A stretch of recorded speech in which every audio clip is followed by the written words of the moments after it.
Ils pensaient échapper à la justice. Ils riaient dans les prétoires, ricanaient face aux familles endeuillées et croyaient que le système oublierait leurs crimes. Mais lorsque les verdicts sont tombés, ou lorsque des pères furieux ont bondi des tribunes, la réalité les a frappés de plein fouet, plus durement que n'importe quelle sentence. Ce sont ces moments où des meurtriers, jeunes, arrogants et impénitents, ont enfin été confrontés à la justice qu'ils pensaient pouvoir fuir. Numéro 5. Klaus Grabowski. Le 6 mars 1981, au tribunal de district de Lübeck, en Allemagne de l'Ouest, tous s'attendaient à une nouvelle longue journée d'audience. L'atmosphère était tendue mais ordinaire. Les avocats préparaient leurs notes, les journalistes ajustaient leurs appareils photo et les policiers se tenaient près des portes. Personne ne remarqua la femme au fond de la salle, vêtue d'un long manteau. Elle s'appelait Marianne Bachmeier et dissimulait sous son manteau un pistolet chargé. Elle n'était pas là en spectatrice. Elle était là en mère, dont la fille de 7 ans, Anna, avait été sauvagement assassinée. L'accusé, Klaus Grabowski, était le meurtrier. Il était assis calmement à quelques mètres d'elle, le visage froid et impassible. Pour Marianne, c'était insupportable. 10 mois plus tôt, sa vie avait basculé. Le 5 mai 1980, après une dispute familiale, Anna était partie à l'école, mais n'y était jamais arrivée. L'après-midi même, la police avait commencé les recherches. Le soir venu, son petit corps a été retrouvé dans une boîte près d'un canal. Le responsable, Grabowski, a été rapidement arrêté. Grabowski n'en était pas à son premier crime. Pédophile notoire, il avait un long passé d'abus sur mineurs. Il avait purgé une peine de prison, subi une castration chimique, puis inversé l'opération grâce à un traitement hormonal. Les autorités connaissaient ses antécédents et pourtant, il avait été laissé en liberté. Lorsque Marianne apprit cela, son chagrin se moua en une profonde colère, non seulement contre Grabowski, mais aussi contre le système judiciaire qui n'avait pas su protéger son enfant. Au moment où son procès s'ouvrit début 1981, Marianne avait passé des mois à revivre l'horreur à travers les rapports de police et les articles de presse. Elle assista aux audiences, écoutant les avocats de Grabowski tenter de justifier ses actes.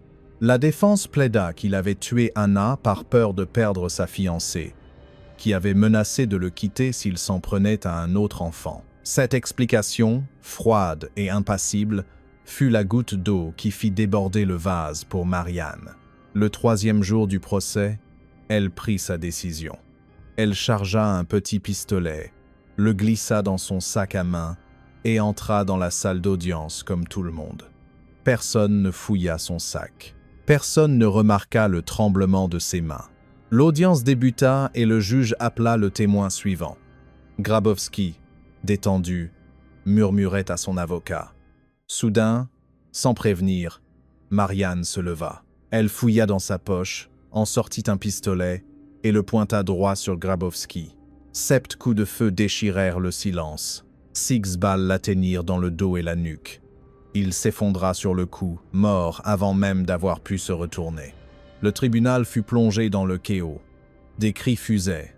Certains se jetèrent à terre et le juge implora le calme. Avocats et policiers se précipitèrent pour la maîtriser, mais Marianne ne résista pas.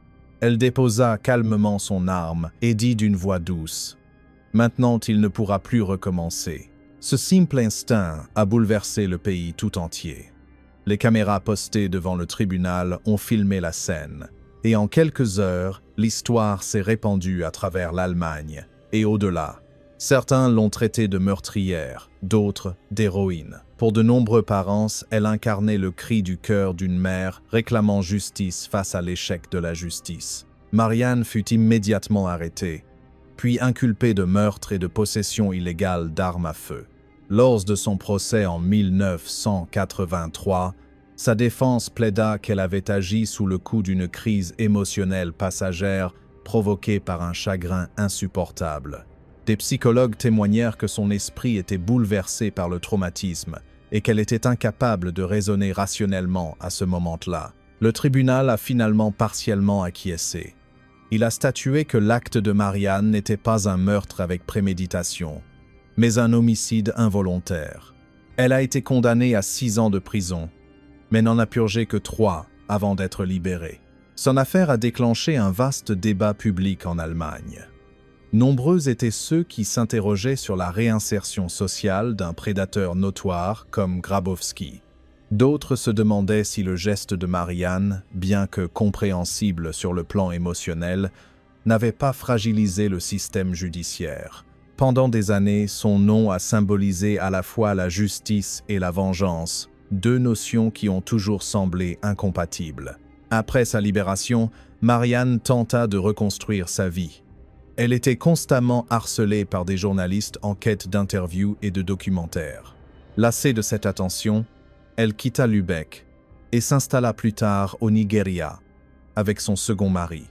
Mais la paix ne la trouva jamais vraiment. Elle lutta contre des problèmes de santé et le traumatisme persistant de sa perte. En 1996, on a diagnostiqué un cancer à Marianne. Elle est décédée à l'âge de 46 ans et a été enterrée auprès de sa fille, Anna. Même dans ses derniers entretiens, elle n'a jamais exprimé de regret. « J'ai fait ce que je pensais être juste », a-t-elle déclaré. Aucune mère ne devrait voir l'assassin de son enfant en liberté. Son histoire reste l'un des moments les plus inoubliables de l'histoire des tribunaux. Le jour où une mère, brisée par le chagrin, a fait de la justice une affaire personnelle. Numéro 4. Cial Angelo. Le 21 avril 2014 avait commencé comme une matinée ordinaire au tribunal fédéral de Salt Lake City, dans l'Utah. La sécurité était renforcée, l'atmosphère tendue, mais personne ne se doutait de ce qui allait suivre. À la fin de cette journée, un accusé gisait mort sur le sol de la salle d'audience, abattu par un marshal américain devant les jurés, les avocats et un juge fédéral. L'homme au cœur de toute cette affaire était Cial Angelo, un jeune homme de 25 ans, membre notoire du gang des Kryptongiens. Il était jugé pour plusieurs chefs d'accusation fédéraux graves, rackets, agressions et vols, tous liés à la violence des gangs. La salle d'audience était remplie de personnes qui savaient ce que cela impliquait. Ce n'était pas un procès comme les autres, c'était une véritable zone de guerre où les hommes portaient costumes et cravates. L'accusation avait fait témoigner d'anciens membres de gangs contre Angelo. Ces hommes, qu'il avait jadis considérés comme un frère, se trouvaient désormais à la barre pour aider le gouvernement à le faire condamner. Leur visage exprimait la peur des conséquences d'une parole trop libre, la peur du monde violent qu'ils avaient fui. Le juge entra. Le jury se redressa. Les témoignages commencèrent. Au début, tout semblait calme. Mais la tension dans la salle était palpable, viscérale, prête à exploser. Puis, soudain, sans prévenir, Cial Angelo se leva de la table de la défense. Les images de vidéosurveillance, diffusées ultérieurement, ont montré ce geste brusque et choquant. Il s'empara d'un stylo sur la table, les yeux rivés sur le banc des témoins. En moins de 2 secondes, il s'élança, traversant la salle d'audience à grandes enjambées puissantes. Le témoin se figua. Les jurés retinrent leur souffle. Les avocats se jetèrent à couvert. Le calme de la salle d'audience bascula dans le chaos en un instant. À cet instant précis, une marshal américaine, identifiée plus tard sous le nom de Jane Doe dans les documents judiciaires, a réagi. Elle n'a eu qu'une fraction de seconde pour se décider. Assise à quelques mètres de là, elle a vu Angelo se jeter sur le témoin, une arme à la main, le visage déformé par la rage. Elle a dégainé son arme et a tiré 4 coups rapides. Des coups de feu retentirent dans la salle d'audience. Bang, bang, bang, bang. Angelo fut touché à plusieurs reprises à la poitrine et s'effondra, son stylo cliquetant à ses côtés. La panique s'empara de la salle. Le juge appela au calme. Les huissiers se précipitèrent pour sécuriser les lieux. Quelqu'un appela à l'aide. Quelques minutes plus tard, les ambulanciers arrivèrent et emmenèrent Angelo. Malgré les efforts déployés pour le sauver, son décès fut constaté plus tard dans l'après-midi. La salle d'audience, jadis lieu de justice et d'ordre, était devenue une scène de crime. Mais le choc de ce moment ne s'est pas arrêté à sa mort. Presque aussitôt, des questions ont commencé à surgir. La maréchale était-elle justifiée? A-t-elle agi trop vite? Ou a-t-elle sauvé une vie avant qu'une tragédie ne se produise? Le FBI a ouvert une enquête. Les images de vidéosurveillance du tribunal ont été visionnées image par image. Le constat était sans appel. La charge d'Angelo avait été soudaine et agressive. La Marshall a fait feu en quelques secondes pour stopper une attaque qui aurait pu coûter la vie à un témoin à la barre. Le parquet fédéral a confirmé par la suite qu'elle avait agi légalement et de manière nécessaire pour protéger des vies. La famille d'Angelo contestait cette version. Selon elle, après le premier coup de feu, il était déjà à terre et ne représentait plus une menace. Ses parents ont porté plainte contre le service des Marshals des États-Unis pour homicide involontaire, invoquant un usage excessif de la force. Leurs avocats ont déclaré que 4 balles, c'était trop, et ont accusé le gouvernement de se retrancher derrière l'immunité. Pendant des années, l'affaire a fait l'objet de nombreux appels et requêtes. Mais à chaque fois, les tribunaux ont donné raison aux Marshals. En 2018, un juge fédéral a débouté la famille, statuant que la fusillade était justifiée par la loi. La décision indiquait clairement que la décision prise en une fraction de seconde par le Marshal avait probablement sauvé la vie du témoin, et peut être aussi celle d'autres personnes présentes dans la salle d'audience. Lorsque la vidéo a finalement été rendue publique, elle a relancé le débat public. Les images montraient tout. La charge soudaine, la réaction rapide du shérif, la confusion qui a suivi. De nombreux spectateurs qui l'ont visionné ont convenu qu'à ce moment-là, l'hésitation aurait pu être fatale. Finalement, le tribunal fut une fois de plus le théâtre d'une décision finale, non pas sur la culpabilité ou l'innocence, mais sur les limites de la justice elle-même. La loi statua que la maréchale avait agi dans le cadre de ses fonctions, protégeant non seulement le témoin, mais aussi l'ensemble de la salle d'audience. Numéro 3. David Paradiso. Le 24 janvier 2007, dans un tribunal californien, la justice devait suivre son cours, calme et serein. Le juge était prêt, les avocats aussi, et les familles de la victime et de l'accusé attendaient en silence, espérant un dénouement heureux. Mais en quelques minutes, ce même tribunal allait se transformer en un théâtre d'horreur, de confusion et de sang. À la fin, l'accusé, David Paradiso, gisait mort sur le sol, laissant derrière lui l'un des moments les plus choquants de l'histoire judiciaire de la Californie. David Paradiso n'était pas un prévenu comme les autres. Cet homme de 29 ans était accusé du meurtre brutal de sa compagne, Sarah Jones, âgée de 26 ans. L'affaire avait suscité une vive émotion dans tout le comté de Stanislaus. Aux yeux de la communauté, Paradiso était perçu comme instable, colérique et imprévisible. Certains le décrivaient comme un homme en pleine dérive, incapable d'accepter le rejet. L'accusation le dépeignait comme violent et jaloux, tandis que la défense plaidait l'instabilité mentale et la nécessité d'une aide, plutôt que d'une punition. Au fil du procès, la tension était palpable dans la salle d'audience. Les familles des deux camps étaient assises côte à côte, suspendues à chaque mot. Les témoins racontaient la nuit du meurtre de Sarah, les cris entendus par les voisins, la découverte de son corps et comment tous les indices accablaient Paradiso. Il restait silencieux la plupart du temps, le visage impassible, se penchant parfois pour murmurer à son avocat. Mais il y avait quelque chose dans son regard, quelque chose qui mettait les policiers mal à l'aise. Et ils avaient raison de s'inquiéter. Avant le chaos de ce matin de janvier, la famille de Paradiso aurait averti les agents du tribunal qu'elle craignait qu'il ait dissimulé une arme. Connaissant son état mental, ils avaient supplié les policiers de procéder à une double vérification. Pourtant, malgré tous les détecteurs de métaux et les fouilles, il est entré dans la salle d'audience avec une petite lame tranchante cachée dans ses vêtements.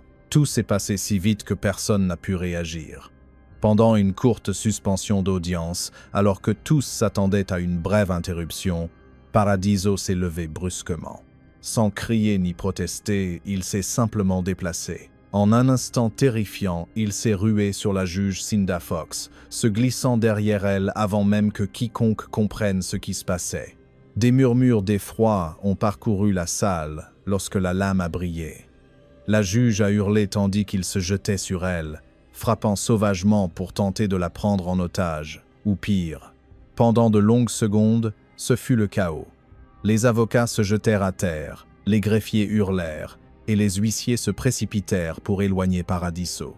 La juge Fox fut touchée au bras, saignait mais restait consciente. Son sang-froid même à cet instant était remarquable. Elle appela au calme, réclamant l'ordre, tandis qu'on la traînait hors de son siège et qu'on l'emmenait en lieu sûr. Le sol de la salle d'audience était maculé de sang. Des papiers jonchaient le sol et le public était figé par la stupeur. Puis vint le coup de feu qui mit fin à tout. L'inspecteur Eric Bradley, affecté à la sécurité du tribunal ce jour-là, vit Paradiso lever à nouveau son arme. En une fraction de seconde, Bradley fit feu avec son arme de service. La détonation résonna dans le palais de justice comme un coup de tonnerre. Paradiso s'effondra instantanément, mortellement blessé. Le silence se fit dans la salle, seulement troublé par des respirations haletantes et le bruit lointain des sirènes qui se rapprochaient. La juge Fox a été transportée d'urgence à l'hôpital le plus proche. Ses blessures étaient graves, mais son pronostic vital n'était pas engagé. Elle a déclaré plus tard aux journalistes qu'elle était reconnaissante d'être en vie et qu'elle remerciait le détective qui avait agi sans hésiter. Elle a ajouté qu'elle n'aurait jamais imaginé que la justice puisse être attaquée dans son propre tribunal, un lieu censé la protéger. Dans les jours qui suivirent, les questions affluèrent au tribunal. Comment un homme jugé pour meurtre avait-il pu introduire une arme en contrebande? Pourquoi les avertissements de sa famille avaient-ils été ignorés? Les protocoles de sécurité furent entièrement revus et réorganisés. Des enquêtes furent ouvertes, et les agents du tribunal suivirent une formation complémentaire. La fusillade n'était pas seulement une tragédie, c'était un véritable électrochoc. Pour les familles concernées, ce fut une fin que personne n'avait souhaitée, mais qui portait en elle une étrange impression de justice. Le carnage de Paradiso avait été stoppé avant qu'il ne puisse faire d'autres victimes. Le système qu'il avait tenté de détruire s'était, en fin de compte, défendu. Numéro 2. Peyton S. Gendron. L'histoire de Peyton C. Gendron commença paisiblement à Conklin, dans l'État de New York, une petite ville tranquille où peu auraient pu imaginer l'horreur qu'il allait un jour perpétrer. Fils de 2 ingénieurs civils, il grandit dans ce qui semblait être un foyer bourgeois ordinaire. Ses professeurs et ses voisins le décrivaient comme un garçon calme, poli et souvent réservé. Mais derrière cette apparence sereine, quelque chose de plus sombre se tramait. Au lycée de Susquehanna Valley, le comportement de Gendron a commencé à changer. Il s'est isolé et a passé de longues heures en ligne. Pendant la pandémie de Covid-19, il s'est fait remarquer en portant une combinaison de protection intégrale en classe, un geste qui a suscité des regards perplexes, mais aucune intervention sérieuse. Puis en juin 2021, alors qu'il n'avait que 17 ans, il a rendu un devoir scolaire en ligne qui a choqué ses professeurs. Il y évoquait son désir de commettre un meurtre suivi d'un suicide après sa retraite. La police a été appelée, et Gendron a été conduit à l'hôpital pour une évaluation psychiatrique. Il n'y est resté qu'une journée avant d'être relâché. Les autorités pensaient qu'il ne représentait aucun danger immédiat. Elles se trompaient. Après le lycée, Gendron s'inscrit à l'université SUNY Broome Community College pour étudier les sciences de l'ingénieur. Mais la vie universitaire n'apporte aucun changement. Au contraire, elle aggrave son isolement. Il se replie sur lui-même, s'enfonçant toujours plus profondément dans des espaces en ligne gangrenés par les discours haineux et les idéologies extrémistes. Sur les forums et les groupes de discussion, il s'imprègne de la propagande suprémaciste blanche et de la théorie du complot du grand remplacement, qui prétend faussement que les populations non blanches sont utilisées pour remplacer les blancs. Peu à peu, ses pensées basculent de la confusion à l'obsession, puis de l'obsession à la violence. Fin 2021, Gendron avait déjà pris sa décision, s'attaquer à une communauté noire. Il commença à étudier les crimes haineux antérieurs, notamment les attentats contre les mosquées de Christchurch en Nouvelle-Zélande, qu'il considérait comme sa source d'inspiration. Il fit des recherches sur les armes, l'équipement tactique et les lieux. Pendant plusieurs mois, il se rendit à plusieurs reprises à Buffalo, dans l'État de New York, à plus de 320 km de là, pour repérer les quartiers. Il choisit finalement Tops Friendly Markets, un supermarché situé dans l'East Side de la ville, connu pour sa clientèle majoritairement noire. Il avait trouvé sa cible. Le 14 mai 2022, Gendron mit son plan à exécution. Vers 14h30, il se gara sur le parking du supermarché Tops, vêtu d'un gilet pare-balles, d'un casque de type militaire et équipé d'une caméra pour diffuser son attaque en direct sur Twitch. Il était armé d'un fusil Bushmaster XM Quanze modifié, d'un fusil de chasse et d'une carabine de chasse. La diffusion commença quelques secondes avant qu'il n'ouvre le feu sur 4 personnes présentes sur le parking. 3 d'entre elles furent tuées sur le coup. Il pénétra ensuite à l'intérieur. Les clients hurlèrent et se jetèrent à couvert tandis qu'il tirait sans relâche. Parmi les victimes se trouvait Aaron Salter Jr., un policier de Buffalo à la retraite qui travaillait comme agent de sécurité. Salter tenta de l'arrêter en tirant un coup de feu qui toucha le gilet pare-balles de Gendron, mais sans le pénétrer. Gendron riposta et le tua sur le coup. En quelques minutes, il avait assassiné 10 personnes, presque toutes noires, et en avait blessé 3 autres. À un moment donné, il épargna même un client blanc, s'excusant avant de poursuivre son chemin. Ce seul geste ne laissa aucun doute. Sa tuerie était motivée par le racisme. La police est arrivée 6 minutes après le premier appel au 911. Ils ont interpellé Gendron à l'intérieur du magasin. Un instant, il a pointé son fusil sur sa gorge, comme s'il envisageait le suicide. Les policiers lui ont crié de lâcher son arme, et après une confrontation tendue, il s'est exécuté. Il a été arrêté sur le champ, mettant fin à l'un des crimes haineux les plus meurtriers de l'histoire récente des États-Unis. Dans les jours qui suivirent, les enquêteurs découvrirent un manifeste de 180 pages que Gendron avait publié en ligne juste avant l'attaque. Ce document était empreint de haine raciste, de plans et de calculs visant à maximiser le nombre de victimes. Il y reconnaissait avoir choisi Buffalo précisément en raison de sa forte concentration de population noire. Il écrivait vouloir inspirer d'autres personnes à suivre son exemple. Le pays tout entier fut horrifié. Le 19 mai 2022, il a été inculpé de meurtre au premier degré. Initialement, il a plaidé non coupable. Mais face à l'accumulation de preuves, ses vidéos, ses écrits, ses traces en ligne, il a changé son plaidoyer. Le 28 novembre 2022, Peyton Gendron a plaidé coupable de tous les chefs d'accusation retenus contre lui par l'État. 10 chefs de meurtre, terrorisme intérieur, motivé par la haine et tentative de meurtre. Ce plaidoyer lui a valu 11 peines de prison à perpétuité, sans possibilité de libération conditionnelle. Le verdict a été prononcé le 15 février 2023 au tribunal suprême du comté d'Erie, à Buffalo. L'atmosphère était lourde de chagrin et de colère. Les familles des victimes se sont levées une à une pour témoigner de l'impact du crime. Elles ont évoqué leurs parentes, grands-parentes et enfants disparus. Les chaises vides autour des tables. Soudain, la tension est montée d'un cran. Un homme, vraisemblablement un proche d'une victime, s'est jeté sur Gendron. Les agents du tribunal sont intervenus et l'ont plaqué au sol. La salle a sombré dans le chaos avant que le calme ne revienne. C'était un moment poignant, la preuve de la douleur insoutenable infligée par Gendron. Lorsque le calme fut rétabli, Gendron prit enfin la parole. D'une voix tremblante, il présenta ses excuses, affirmant ne pas vouloir inciter à davantage de violence. Mais ses paroles n'apportèrent aucun réconfort. Le juge qualifia ses actes de « mal absolu » et le condamna à la réclusion à perpétuité sans possibilité de libération conditionnelle. La justice, bien que lente, avait rendu son verdict. À l'extérieur du tribunal, les habitants de l'East Side de Buffalo étaient unis dans le deuil.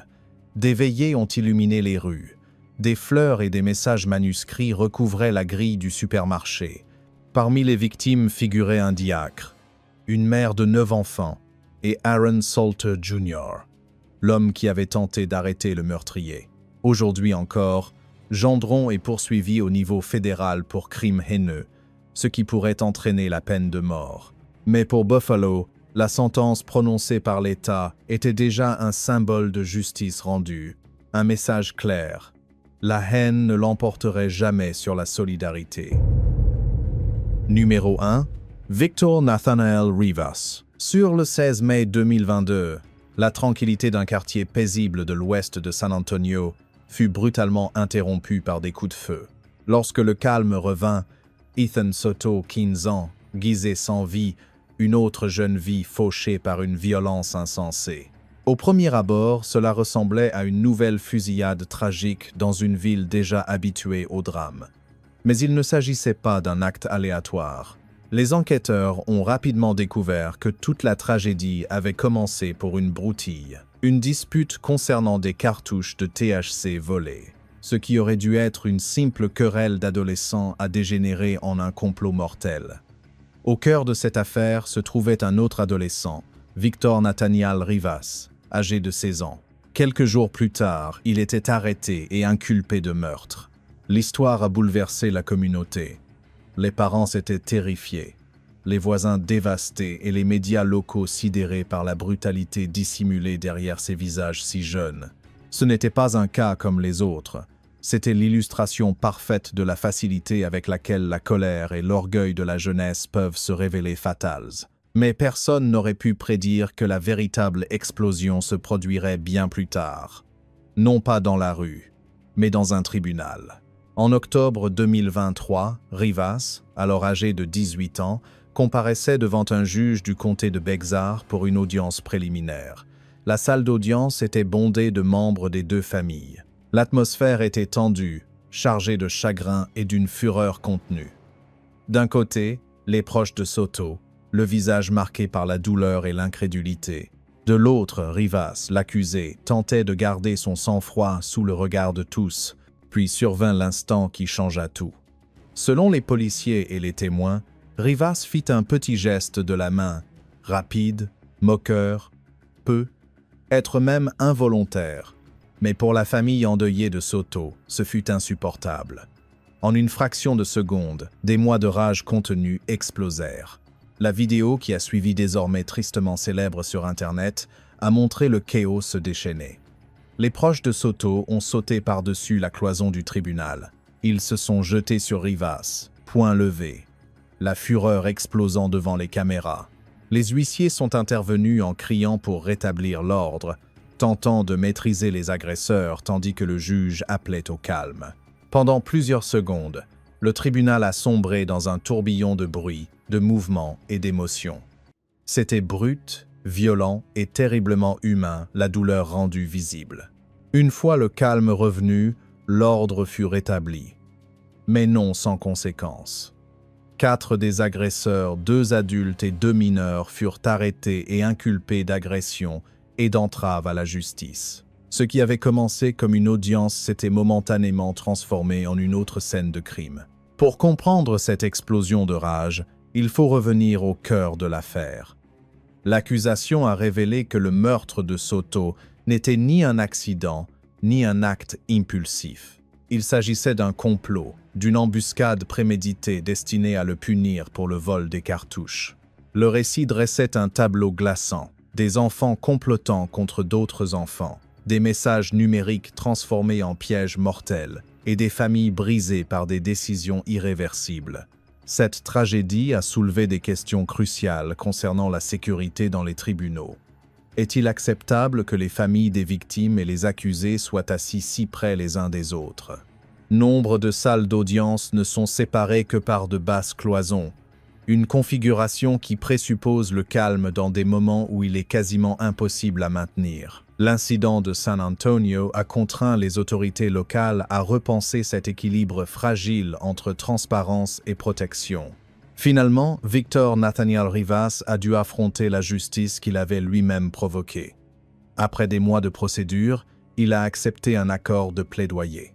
Le tribunal l'a condamné à une longue peine de prison pour le meurtre d'Ethan Soto. Mais pour la famille de Soto, aucune peine ne pouvait réparer le préjudice subi. Le silence qui a suivi le verdict final était pesant. Ce silence qui ne s'installe que lorsque les mots, les larmes et la rage ont tout donné.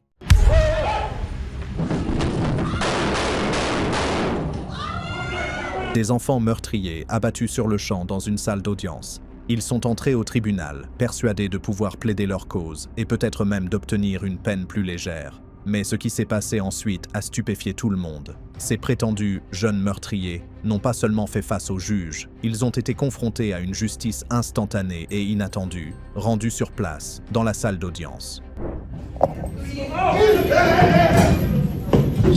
Sans prévenir, sans avoir le temps de se préparer. En quelques secondes, le procès que tout le monde attendait a pris une tournure bien plus sombre. Vous allez voir des moments où la justice a triomphé rapidement, parfois plus vite que quiconque ne l'aurait cru possible. En tête de notre liste, Sial Angelo. Le 21 avril 2014, une salle d'audience fédérale de Salt Lake City s'est transformée en un lieu où la mort a frappé à tout moment. Ce qui aurait dû être une journée d'audience ordinaire a viré au chaos, à la peur et aux coups de feu. Et au cœur de tout cela se trouvait Sial Angelo, un jeune accusé qui a commis un dernier geste désespéré qui lui a coûté la vie. Bon, reprenons depuis le début. Voyez-vous, il ne s'agissait pas d'un procès comme les autres. Angelo était accusé au niveau fédéral d'activité de gang. L'affaire était tendue, dangereuse et marquée par de nombreuses trahisons. L'accusation avait réuni des témoins coopérants, d'anciens membres du gang qui se présentaient désormais au tribunal, prêts à témoigner contre leurs anciens complices. Dans cette pièce, la loyauté et la peur s'affrontaient, et chacun savait qu'un seul mot de travers pouvait déclencher une situation désastreuse. Et puis c'est arrivé. D'après les transcriptions d'audience et les images diffusées ultérieurement, Angelo s'est levé brusquement de la table de la défense. Sans hésiter, il a saisi un stylo dans la zone réservée aux avocats, les yeux rivés sur le banc des témoins. D'un seul coup, il s'est élancé. Imaginez le silence qui s'est brisé, le bruit des pas, les halètements des jurés, le témoin figé par l'homme qui se jetait sur lui. Écoutez bien, car c'est à ce moment précis que tout a basculé. Une marshal américaine, identifiée dans les archives sous le nom de Jane Doe, a sorti son arme. En quelques secondes, elle a dû prendre une décision. Agir ou risquer d'assister impuissante au meurtre d'un témoin devant 12 jurés. La marshal a tiré à plusieurs reprises. Les balles ont transpercé la poitrine d'Angelo qui s'est effondré sur le sol du tribunal. Il a été transporté d'urgence à l'hôpital, mais dans l'après-midi même, il était décédé. Mais l'histoire ne s'arrête pas au coup de feu. Ce qui suivit fut une avalanche de questions. Pourquoi un homme risquerait-il sa vie devant un jury, sa famille et des agents fédéraux? La réponse réside dans la brutalité des procès pour gang. Dans ce milieu, s'en prendre à un balance n'est pas qu'une simple vengeance, c'est un acte de résistance. Le geste final d'Angelo était peut-être moins motivé par la fuite que par la loyauté, la fierté et un code du silence désespéré. Entre-temps, la fusillade elle-même a déclenché une nouvelle polémique. La famille d'Angelo a affirmé que le shérif avait fait un usage excessif de la force, arguant qu'après les premiers coups de feu, il était déjà à terre et ne représentait plus une menace. Ils ont porté plainte, soulignant que 4 balles avaient été tirées et qu'au moins certaines l'avaient atteint alors qu'il tombait. Était-ce justice ou usage excessif de la force? Le gouvernement resta inflexible. Le FBI mena une enquête et les juges fédéraux confirmèrent la décision de la marshal, statuant qu'elle avait agi dans le cadre de son devoir de protéger des vies au tribunal. Finalement, les poursuites furent abandonnées, mais la diffusion des années plus tard de la vidéo de l'audience alimenta le débat public. Bien que ce moment ait été capturé par la caméra et ait donné lieu à une scène très chargée, notre prochain reportage vous donnera des frissons. Nous parlons du cas de Frank DeLeon Jr., 17 octobre 2023, Houston, Texas. Le prononcé de la sentence de Frank DeLeon Jr., 19 ans, un adolescent dont le crime avait déjà semé la terreur dans la ville, allait plonger la ville dans un chaos total. DeLeon n'était pas un simple adolescent en difficulté comparaissant devant un juge. Il était le garçon qui avait brutalement ôté la vie à son ex-petite amie de 16 ans, Diamond Alvarez. Et pas dans un accès de rage passager, mais avec une violence froide et préméditée. Il lui a tiré dessus 22 fois. Oui, vous avez bien entendu, 22 balles, alors qu'elle marchait tranquillement dans son quartier. Pourquoi? Parce qu'elle l'a confronté à propos de son infidélité.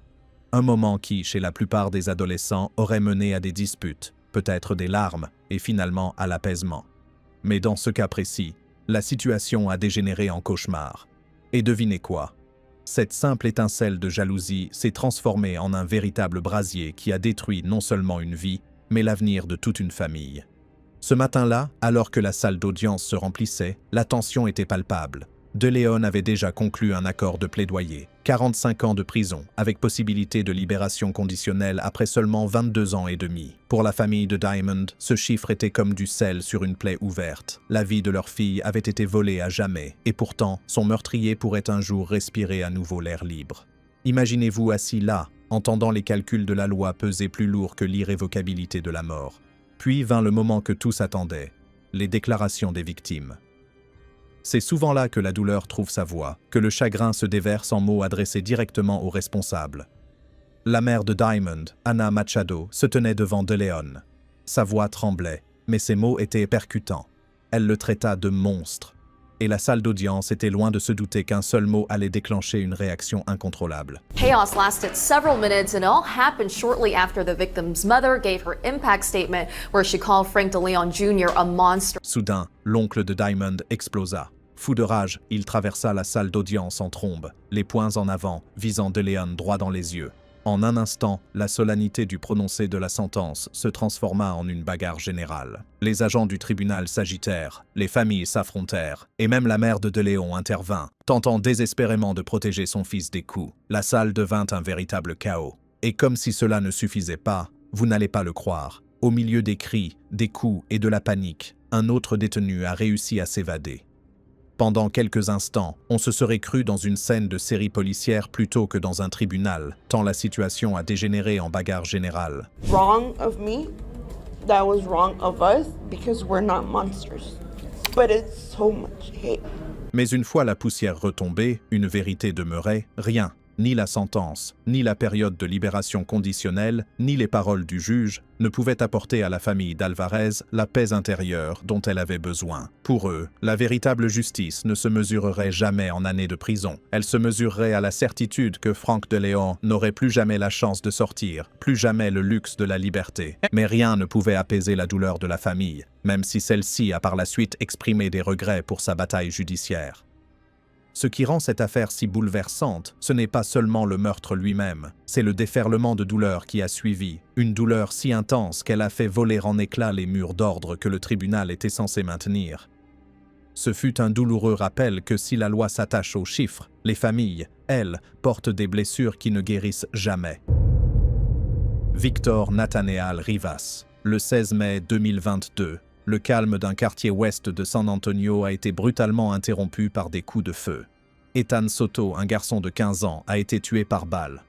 Voilà le point crucial. Il ne s'agissait pas d'un acte de violence gratuit. Les enquêteurs ont révélé par la suite que tout avait commencé par le vol de cartouches de THC. Ce qui aurait dû être une simple dispute d'adolescents a dégénéré en une embuscade mortelle. Et au cœur de cette affaire se trouvait un autre adolescent, Victor Nathaniel Rivas, âgé de 16 ans, qui allait bientôt être inculpé de meurtre. Mais attendez, ce n'était que le début. Ce qui suivit ne se limita pas à une simple affaire de meurtre. Ce fut le cauchemar d'une communauté, le drame d'une famille, et finalement, un procès si choquant qu'il fit la une des journaux nationaux. En octobre 2023, Rivas, alors âgé de 18 ans, assistait à son audience préliminaire au tribunal du comté de Bexar. L'atmosphère était pesante, la tension palpable. Les familles, massées dans la salle, attendaient justice, ou du moins des réponses. Et puis, surprise, un événement inattendu se produisit. Selon les adjoints du shérif et une vidéo diffusée plus tard en ligne, Rivas fit un geste envers la famille endeuillée de Soto.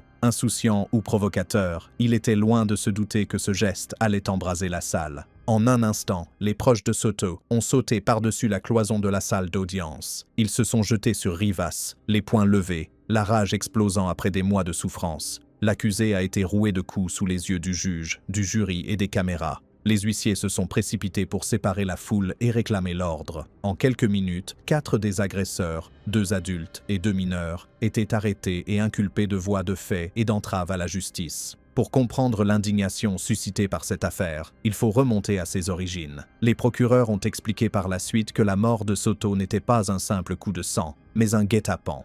Selon eux, Soto avait été attiré dans un guet-apens, piégé et exécuté en représailles à ce vol présumé.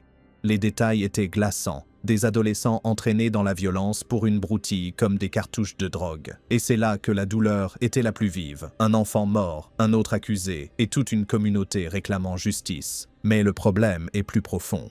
Ce genre de violence au tribunal révèle de graves failles dans le système. Certes, les huissiers ont réagi rapidement, mais réfléchissez-y. Dans de nombreuses salles d'audience, les familles des victimes sont séparées des accusés par une simple cloison à hauteur de taille. Dans ces moments de forte émotion, cette barrière devient presque insignifiante. Finalement, Rivas n'a pas échappé à la justice. Il a plaidé coupable et a été condamné à une longue peine de prison pour le meurtre de Soto. Parlons maintenant de David Paradiso. Le 24 janvier 2007, dans un tribunal californien, tout devait se dérouler comme prévu. Plaidoirie, témoignages, quelques objections ici et là. Mais que s'est-il passé ce jour-là? Ce fut le chaos, le sang versé et la stupeur, sous les yeux d'une audience composée de membres de la famille, d'avocats et même de la juge. Et devinez quoi? L'accusé a été retrouvé mort, gisant sur le sol.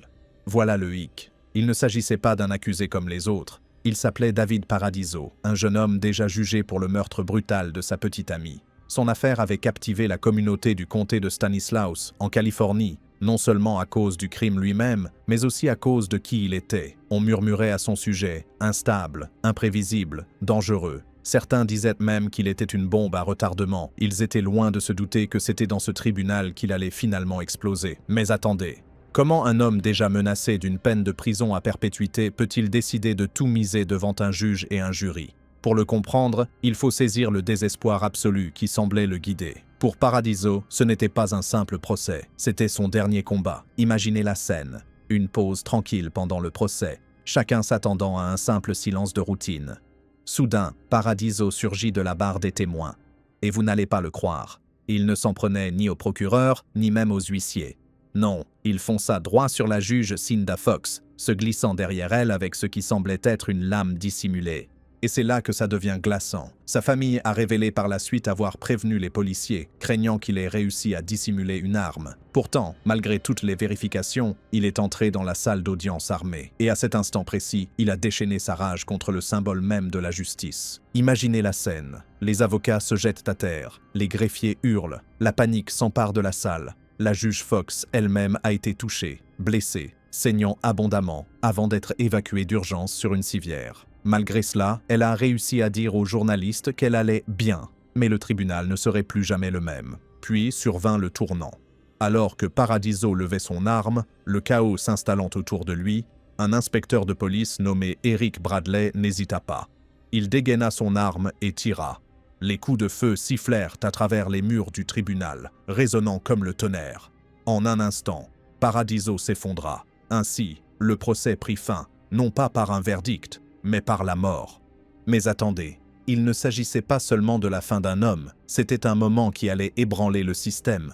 Comment un accusé a-t-il pu introduire une arme en douce? À quel point la justice a-t-elle frôlé le déraillage? Les autorités se sont mobilisées, lançant des enquêtes et bouclant le palais de justice. Tout le monde réclamait des réponses, et l'histoire se répandit comme une traînée de poudre. S'agissait-il d'une grave faille de sécurité? Du dernier acte de violence d'un homme désespéré? Ou peut-être les deux? Une chose était sûre. Paradiso ne se contenta pas d'affronter son jugement dans ce tribunal. Il tenta de le prendre à son propre avantage, et, ce faisant, scella son propre destin.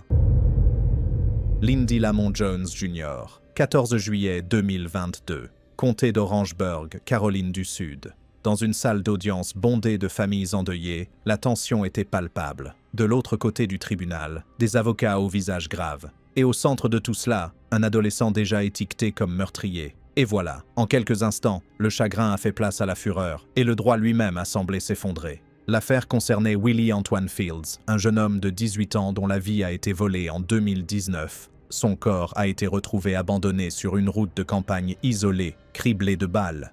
L'enquête a permis d'identifier le coupable, Lindy Lamont Jones Jr., qui n'avait que 19 ans à l'époque. Les procureurs n'ont pas tardé à le qualifier ainsi. Un gamin meurtrier. Son crime, avoir ôté la vie à un jeune pour une simple dispute. Et devinez quoi? Pour éviter un long procès, Jones a conclu un accord. 35 ans de prison. Pour la plupart des gens, cela paraîtrait une éternité. Mais pour la famille de Willie, aucune peine ne saurait rendre justice. Alors que le silence s'installait dans la salle d'audience, la mère de Willie se leva pour prendre la parole. Ses mots tremblaient, imprégnés de douleur, chaque phrase rouvrant la plaie de la perte de son enfant. L'assistance écoutait, et l'atmosphère devint pesante, comme si la pièce ne pouvait contenir tant de chagrin. Mais le deuil ne reste pas silencieux. Parfois, il explose, et c'est précisément ce qui se produisit ensuite. Ils étaient loin de se douter que le père de Willie, Willie Clay Fields, avait atteint son point de rupture. Soudain, son chagrin se mua en rage. Il se jeta en avant, traversant la salle d'audience avec une fureur inattendue. Ses poings s'abattirent sur le visage enchaîné du meurtrier de son fils, et le coup s'abattit violemment sur la tête de Jones. Un instant, le temps sembla s'arrêter. Puis, ce fut le chaos. Les huissiers ont fait irruption. Le juge a frappé du marteau.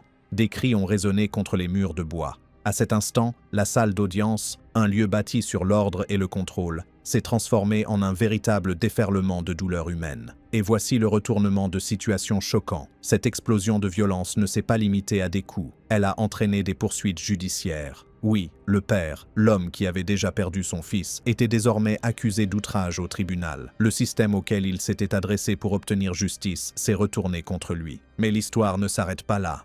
La condamnation de Jones ne se résume pas à un seul jeune homme qui a appuyé sur la gâchette. Son frère a lui aussi été impliqué, accusé de complicité. La violence, comme l'a prouvé cette affaire, se propage rarement. Elle a des répercussions importantes, touchant familles, amis, voire des communautés entières. Voici ce qui restera gravé dans les mémoires. Jones vieillira derrière les barreaux, c'est certain. Mais l'image qui entra les esprits n'est pas celle de sa condamnation. C'est celle d'un père endeuillé qui a brisé le jugement pour montrer au monde que certaines blessures sont indélébiles, malgré les coups de marteau des juges. Le prochain sur la liste est Peyton Gendron. Pour ce récit, nous faisons un bond dans le temps jusqu'au 15 février 2023 dans une salle d'audience de Buffalo, dans l'État de New York. Tous les regards étaient tournés vers une jeune fille de 18 ans, Peyton Gendron. Pour beaucoup, il n'était pas un simple accusé. Il était l'auteur de la tuerie de masse dans un supermarché, l'adolescent qui avait transformé une journée ordinaire de course en un cauchemar de balles et de sang. Ce n'était pas un procès comme les autres. Non, c'était comme le jour du jugement dernier. Voilà le point crucial. À quelques pas seulement se trouvaient les familles de ces victimes, 10 vies noires innocentes fauchées de sang-froid. C'était leur première véritable occasion de le confronter, de faire entendre leur voix et de briser le silence qui les hantait depuis l'attaque. Imaginez l'atmosphère pesante qui régnait dans cette pièce. L'air était si chargé de chagrin et de colère qu'on aurait presque pu le toucher. Un à un, les proches se levèrent, la voix tremblante, les mots empreints de douleur. Gendron, pâle et tremblant, resta là, immobile. Il ne se défendit pas. Il ne protesta pas. Il cligna à peine des yeux. Et puis, devinez quoi? Tout bascula. Un proche, fou de rage, se jeta sur l'adolescent à travers la salle d'audience. Mais attendez, avant qu'il ne puisse l'atteindre, des gardes ont fait irruption et l'ont plaqué au sol. La salle a retenti de cris, de hurlements et de larmes.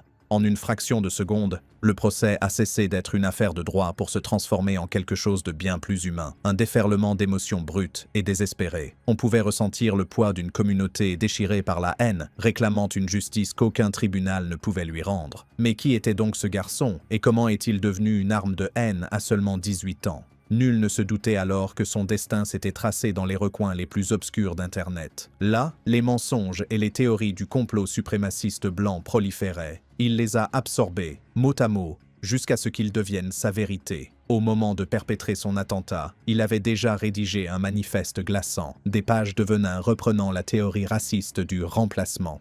Et voici ce qui rendait la chose encore plus terrifiante. Gendron s'est armé d'un fusil d'assaut, a lancé une diffusion en direct et a décidé de retransmettre son massacre au monde entier comme s'il s'agissait d'un spectacle macabre. Ses victimes étaient des grands-mères, des pères, des filles, des fils, des gens ordinaires qui étaient entrés dans un supermarché en pensant seulement à leur repas et non à la mort. Au point culminant du procès, Gendron tenta de présenter ses excuses. Mais ce n'étaient pas les excuses attendues. Elles étaient plates, froides, mécaniques, comme s'il récitait un texte. Les familles furent bouleversées. Chaque mot qu'il prononçait semblait aggraver la douleur. Le juge n'a pas hésité. La sentence a été la prison à vie sans possibilité de libération conditionnelle, la peine la plus sévère prévue par la loi de l'État. Mais l'histoire ne s'arrête pas là. Le parquet fédéral s'en est chargé, requérant la peine de mort. Et voici pourquoi c'est important. Avec l'aval du procureur général Merrick Garland, Gendron est devenu l'un des premiers accusés depuis des années à être condamné à la peine capitale pour terrorisme intérieur. Cela a clairement signifié qu'il ne s'agissait pas d'une simple tragédie locale, mais d'un acte de terrorisme contre la nation. Revenons à ce moment où le proche de la victime a tenté de l'agresser au tribunal. Cette scène a révélé une vérité poignante, une vérité à laquelle le système judiciaire peine à répondre. Car la vérité est qu'aucune loi, aucune peine, aucune cellule de prison ne pourra jamais réparer les dégâts causés par un tel massacre motivé par la haine. Cette agression n'était pas qu'un simple accès de rage. C'était l'œuvre d'un père, d'un frère, d'un fils qui tentait de faire ce qu'aucun tribunal ne pouvait, faire ressentir au meurtrier la même douleur qu'il avait infligée. Cour suprême de Brisbane. Le 31 mars 2025, dans un tribunal suprême de Brisbane, un adolescent délinquant est entré pour entendre sa sentence lorsqu'un mouvement soudain provenant de la galerie du public a brisé le silence. Un homme de 22 ans, le frère de la victime, se releva. D'un geste vif, il arracha un stylo du bureau d'un avocat et se jeta sur l'adolescent. Incroyable! Ce simple stylo, un objet auquel on ne prête généralement pas attention, se transforma en arme en un instant. L'adolescent fut légèrement blessé au dos, mais ce qui suivit fut un véritable chaos. Des membres de la famille ont hurlé, certains se sont effondrés au sol, rongés par la douleur, et les agents de sécurité du tribunal se sont précipités pour maîtriser l'agresseur. La police a fait irruption et l'a emmené de force, tandis que le juge suspendait l'audience. La scène aurait pu être tirée d'un film judiciaire, sauf qu'il ne s'agissait pas d'un plateau de cinéma. C'était la réalité, brute et incontrôlable. Mais attendez, l'histoire ne s'arrête pas là. Le jeune homme qui a agressé le jeune homme a rapidement été inculpé de coups et blessures volontaires avec usage d'une arme et menace. Il a été placé en détention provisoire en attendant sa comparution devant le tribunal. Imaginez, une famille déjà déchirée par un meurtre à l'arme blanche voit maintenant un autre frère accusé, cette fois pour un acte commis sous le coup du deuil. Ils étaient loin de se douter que leur quête de justice allait se compliquer davantage. Pour bien comprendre l'explosion d'émotions de ce jour-là, il faut prendre du recul. L'adolescente accusée avait déjà plaidé coupable du meurtre d'Abdullahi Ahmed Iyow, âgé de 19 ans, poignardé à mort en mai 2024 à Acacia Ridge. L'agression fut brutale. Iyow reçut de multiples coups de couteau qui finirent par lui coûter la vie à l'hôpital. Pendant près d'un an, sa famille vécut dans un fardeau insoutenable. Chaque audience, chaque report, était comme un nouveau coup de poignard. Au moment du prononcé du verdict, la tension était à son comble. Vous savez, le prononcé des peines est censé se dérouler dans le calme et la maîtrise. Les juges examinent les preuves, les avocats plaident, les familles lisent les déclarations des victimes. Mais n'oublions pas, les tribunaux sont remplis d'êtres humains. Lorsque la douleur est palpable, face à la personne qui a ôté la vie à un être cher, la frontière ténue entre ordre et rage peut se rompre en un instant. Et c'est précisément ce qui s'est passé à Brisbane. Pendant ce temps, le jeune délinquant devait lui aussi purger sa peine. Une longue peine de prison pour le meurtre. 2 jeunes hommes, 2 actes distincts, tous deux désormais pris dans les rouages du système judiciaire. Les détails du crime initial ne font qu'accentuer la tragédie. L'arme utilisée cette nuit fatale était un couteau de chasse, bien plus meurtrière que le stylo brandi plus tard au tribunal. Iyow est décédé des semaines après l'agression, des suites de complications, notamment une septicémie. Bien que l'adolescent meurtrier n'ait pas d'antécédents judiciaires, le tribunal a pris en compte son jeune âge et la brutalité du crime avant de prononcer sa sentence. Ces faits juridiques implacables expliquent peut-être la décision du juge, mais ils ne parviennent guère à apaiser la douleur d'une famille endeuillée. Certains meurtriers s'effondrent lorsque la justice les rattrape, d'autres restent impassibles tandis que le récit des vies qu'ils ont brisées leur est lu au tribunal, et quelques-uns réagissent de manière totalement inattendue. Suivez ce classement, car à mesure que la liste s'allonge, les crimes deviennent plus sordides, les réactions plus froides, et le crime qui se hissera au sommet vous amènera à vous interroger sur la possibilité même d'une humanité face à l'impensable. Numéro 10. Timothy Mosley et Austin Mayers. Ce qui avait commencé comme un plan pour se faire de l'argent facile s'est transformé en l'une des trahisons les plus glaçantes qui soient. Timothy Mosley et Austin Mayers n'avaient que 19 ans lorsqu'ils ont décidé de cambrioler leur ami d'enfance, Justin Back, en janvier 2014. Le vol a eu lieu au domicile de Back, à Waynesville, dans l'Ohio, un endroit où il se sentait en sécurité, entouré de personnes de confiance. Mayers, le cerveau de l'opération, savait qu'un coffre-fort se trouvait dans la maison et pensait que le cambriolage serait facile. Mais le plan ne s'arrêtait pas au vol. Dès le départ, il s'était mis d'accord pour que Justin ne survive pas. À leur arrivée, l'interaction semblait normale au premier abord. Puis, dans la cuisine, l'attaque commença.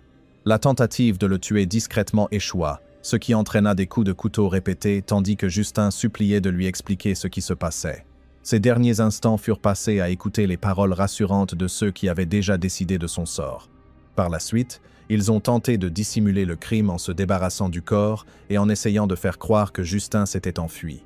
La police a rapidement démasqué la supercherie. Mosley a coopéré avec le procureur, a reconnu son implication et a été condamné à la prison à vie sans possibilité de libération conditionnelle.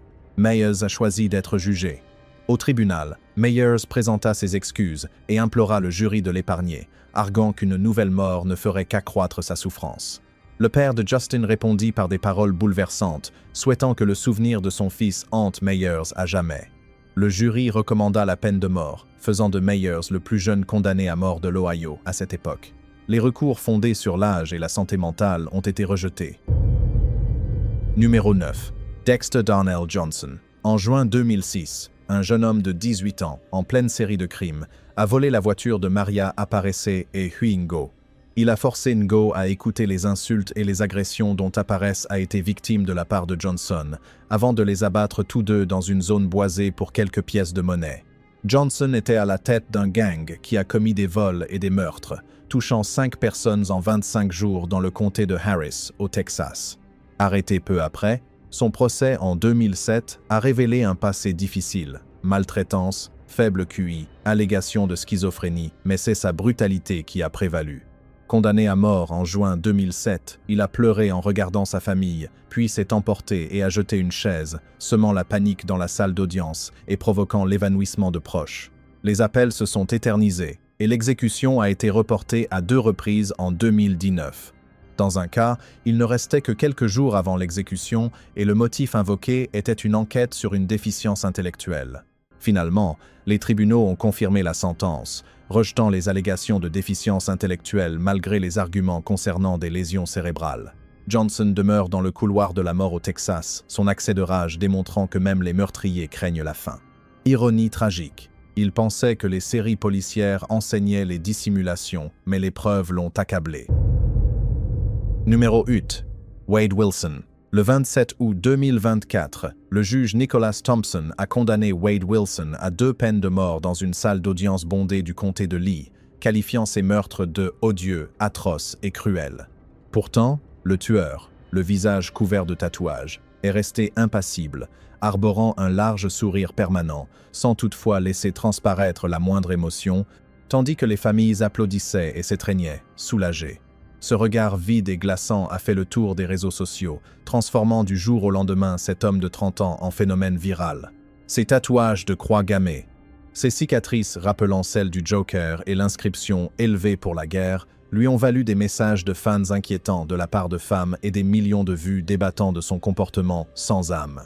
Le procès, qui s'est tenu en juin 2024, avait été un véritable cirque. Wilson, reconnu coupable le 12 juin de 2 meurtres au premier degré, ainsi que de cambriolage, de voies de fait et de vol, avait interrompu les débats par des marmonnements et d'étranges gestes de la main, tandis que sa défense insistait lourdement sur les sévices subis pendant son enfance, sa toxicomanie et les examens cérébraux révélant des troubles du contrôle des impulsions. L'accusation a démoli ces éléments, repassant en boucle ses aveux et ses appels vantards. La recommandation du jury, le 25 juin, a mis à l'épreuve la loi controversée de Floride de 2023 autorisant les verdicts non unanimes. 9 voix contre 3 pour le meurtre de Christine Melton, 10 contre 2 pour celui de Diane Reese, l'une des premières affaires importantes traitées selon ces nouvelles règles, qui ne requéraient que 8 voix sur 12. Les familles des victimes étaient dévastées. Le père de Ruiz a juré qu'il assisterait à l'exécution. Les proches de Melton ont qualifié Wilson de monstre ayant volé des vies. Wilson est resté impassible, ni excuse, ni réaction, affichant un détachement glaçant qui a suscité la fureur générale. Les appels ont été rapidement lancés, automatiquement devant la Cour suprême de Floride, de nouveaux avocats déposant le mémoire initial le 2 mai 2025, contestant la loi rétroactive sur les jurys et plus encore. Une audience, le 6 janvier 2025, a lancé le processus à Fort Myers. Les transcriptions ont été rapidement finalisées. Au milieu de l'année 2025, Wilson a été brièvement transféré à la prison correctionnelle de Suwannee avant d'être définitivement placé dans le couloir de la mort à l'établissement correctionnel d'Union à Rayford en août 2025, accumulant au passage des rapports disciplinaires. Les crimes à l'origine de cette affaire ont frappé comme un véritable cauchemar le 7 octobre 2019. Wilson, un toxicomane de 25 ans déjà condamné pour cambriolage et vol d'armes à feu, avait rencontré Christine Melton, 35 ans, dans un bar de Cape Coral la veille au soir. Il était rentré chez lui avec elle, l'avait étranglée pendant son sommeil et lui avait volé sa voiture. Quelques heures plus tard, il avait aperçu Diane Ruiz, 43 ans, se rendant à son travail, l'avait attirée dans un guet-apens sous prétexte de lui demander son chemin, l'avait étranglée elle aussi, puis l'avait écrasée avec sa voiture à plusieurs reprises, jusqu'à ce que son corps soit méconnaissable. La police l'avait comparé à un « spaghetti ». Il l'avait abandonné dans les bois, avait continué à faire la fête et s'était même vanté de ses actes auprès de son père biologique, Steven Testaseca, lors d'appels téléphoniques. Ce dernier, horrifié, l'avait livré à la police. Wilson avait déclaré aux enquêteurs qu'il recommencerait, sans mobile apparent, juste une pulsion de violence et une opportunité, sous l'emprise de la drogue. Quant à son apparence étrange, il s'est fait tatouer ses symboles de haine et ses motifs d'horreur pendant qu'il attendait son procès, transformant son look en quelque chose tout droit sorti d'une bande dessinée de méchants. Numéro 7. Markeith Lloyd. Le 9 janvier 2017, un fugitif qui avait abattu son ex-petite amie enceinte, Sad Dixon, déclencha une chasse à l'homme qui se termina tragiquement. Lloyd, alors âgé de 41 ans, entra tranquillement dans un Walmart d'Orlando où le lieutenant Deborah Clayton le repéra et tenta de l'appréhender. Il lui tira dessus à 4 reprises sur le parking, ôtant la vie à une policière dévouée. 9 jours plus tard, le SWAT le cerna. Des caméras infrarouges le filmèrent rampant pour se rendre, mais il en ressortit avec de graves blessures au visage qui alimentèrent les rumeurs de représailles policières. Au tribunal, Lloyd perdit son œil gauche et sema le chaos dans l'audience. Il insulta le juge, piqua des crises de colère et fut expulsé à plusieurs reprises. Il plaida la légitime défense, affirmant être passé en mode défense lorsqu'il fut attaqué, mais le jury ne fut pas dupe. Il fut reconnu coupable du meurtre de Dixon en 2019 et condamné à la prison à vie.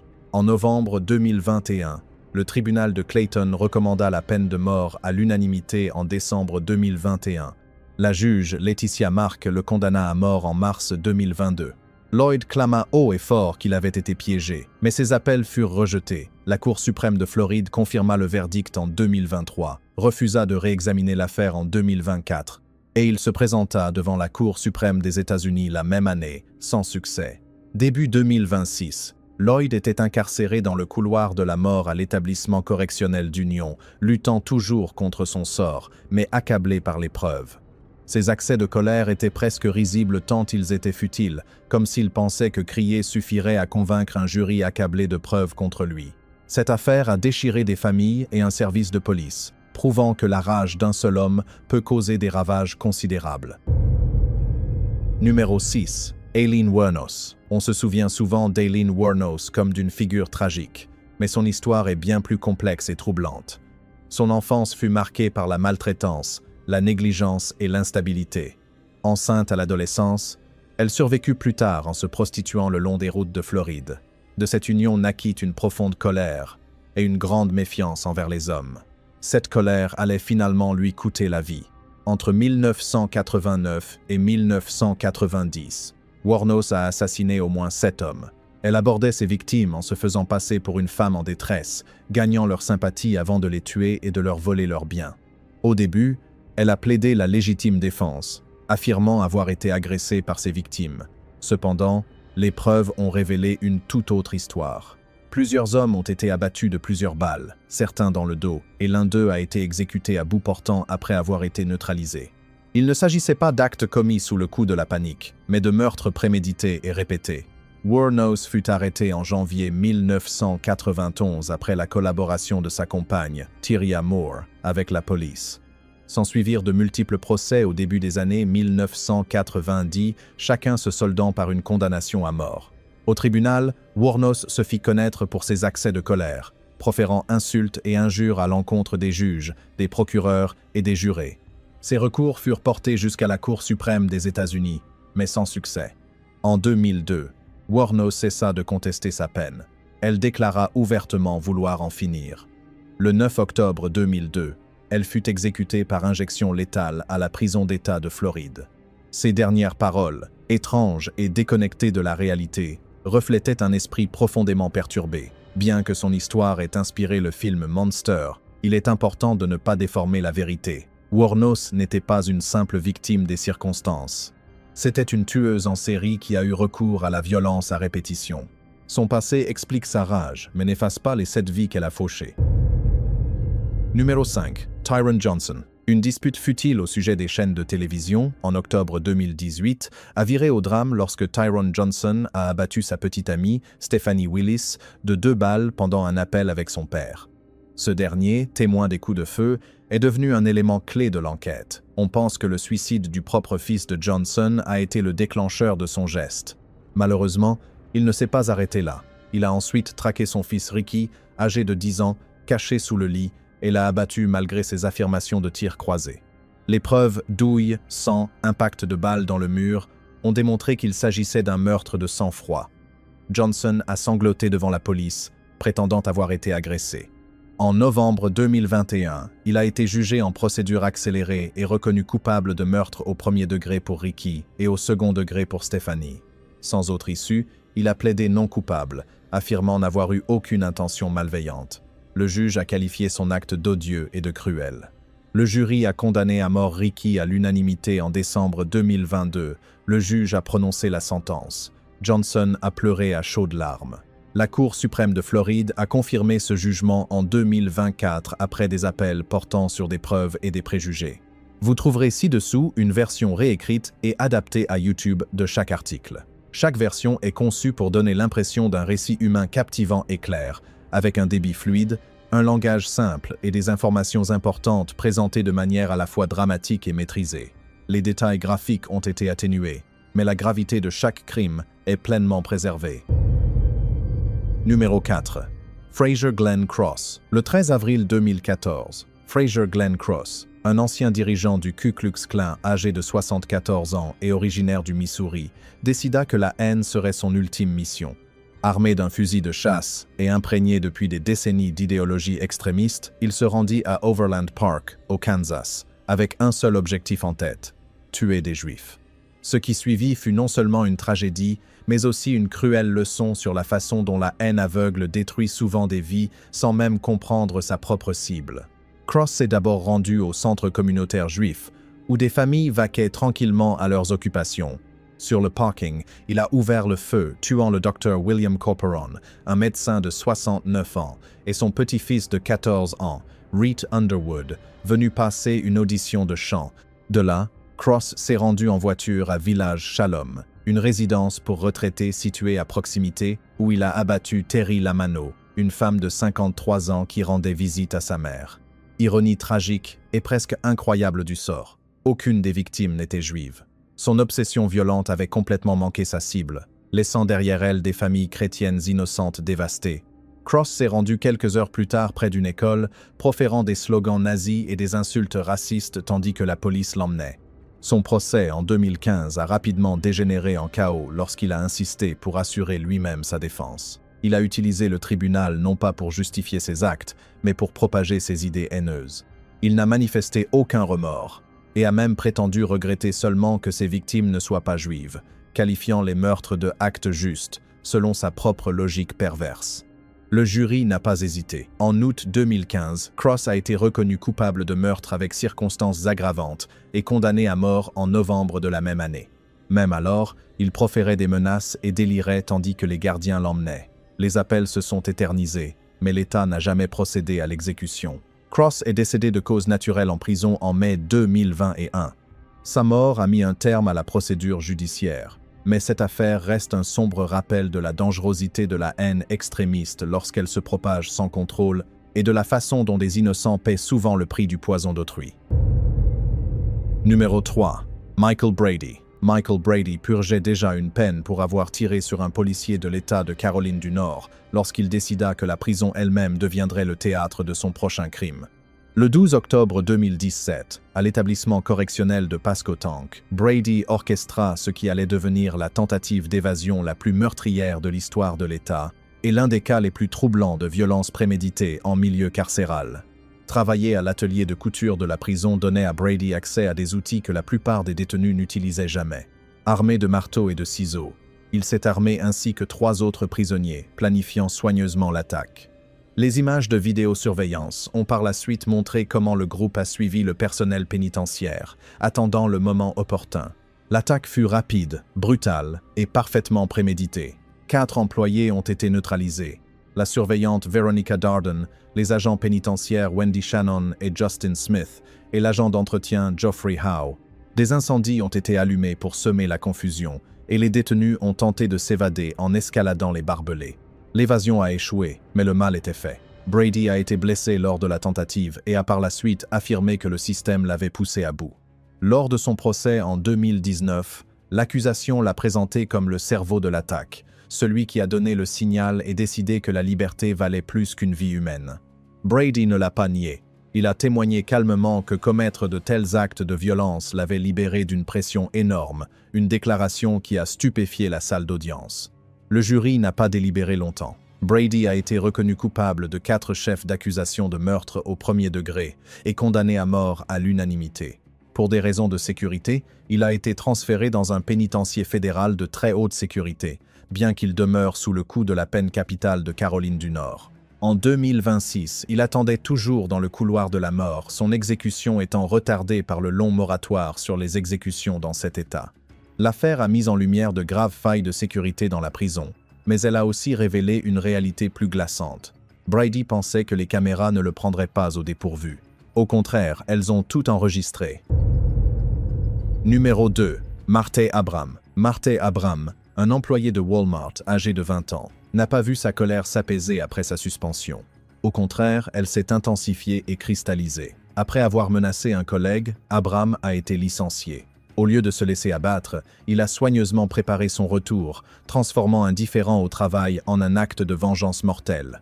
Le 30 juillet 2019, Abram est revenu armé. Il a pris pour cible les gérants Anthony Brown et Brandon Gales, les tuant tous deux à l'intérieur du magasin. Il a ensuite tenté de déclencher des incendies pour distraire les secours et a pris la fuite, tirant sur un policier lors de sa fuite. Ce dernier a survécu grâce à son équipement de protection. Abram a été arrêté peu après, et les enquêteurs ont rapidement compris le caractère prémédité de l'attaque. Il avait loué une voiture, déplacé des armes, et même rédigé des notes détaillant ses actions. Lors de son procès en décembre 2022, les jurés ont visionné les images de vidéosurveillance des fusillades. Abram a reconnu les faits, mais a invoqué la peur et la confusion, affirmant ne pas se souvenir des détails essentiels. Le jury a délibéré moins d'1 heure avant de le déclarer coupable de 2 chefs d'accusation de meurtre avec circonstances aggravantes et de tentative de meurtre. Il a été condamné à mort à l'unanimité. Des appels ont été interjetés, arguant que certains éléments de preuve avaient indûment influencé le jury, mais la Cour suprême du Mississippi a rejeté ces allégations en 2025. Début 2026, Abram se trouvait dans le couloir de la mort à la prison de Parchman, ses recours juridiques quasiment épuisés. Numéro 1. Steven Lorenzo. 2 hommes, attirés hors d'un bar gay de Tampa en décembre 2003, ont été drogués, torturés et filmés pour satisfaire un fantasme morbide de domination masculine, puis tués lorsque l'un d'eux a trop crié. Lorenzo et son complice Scott Schweikert ayant décidé d'éliminer tout témoin. Leurs corps ont été démembrés, abandonnés, et l'un d'eux n'a jamais été retrouvé en entier. Pour ces crimes, Lorenzo a été condamné à 200 ans de prison fédérale en 2006 pour avoir drogué 9 hommes. Schweikert, quant à lui, a collaboré avec la justice en 2016, ce qui lui a permis d'échapper à la chaise électrique et de bénéficier d'une peine de prison à perpétuité. Lorenzo, se défendant lui-même pendant des années, a plaidé coupable en 2022, puis a imploré la peine de mort, affirmant qu'à son âge, le couloir de la mort lui paraissait confortable. Il pensait pouvoir bénéficier d'une euthanasie dans les 10 à 15 ans à venir, en vue de sa réincarnation dans un nouveau corps. La mère de la victime a dénoncé son « visage répugnant » et a souhaité qu'il subisse le même sort que celui réservé à son fils. Furieux de l'absence totale de remords de ce meurtrier sans cœur, Le juge Sabella l'a condamné à mort le 24 février 2023, ignorant ses dernières volontés. La Cour suprême de Floride a confirmé la sentence en juin 2025. Fin 2025. Lorenzo a renoncé à ses appels après la décision concernant sa capacité mentale, ouvrant la voie à une exécution possible dès 2026. Il fait tout pour qu'elle ait lieu. Ses propos sur la réincarnation étaient étrangement drôles dans leur délire, mais globalement glaçants.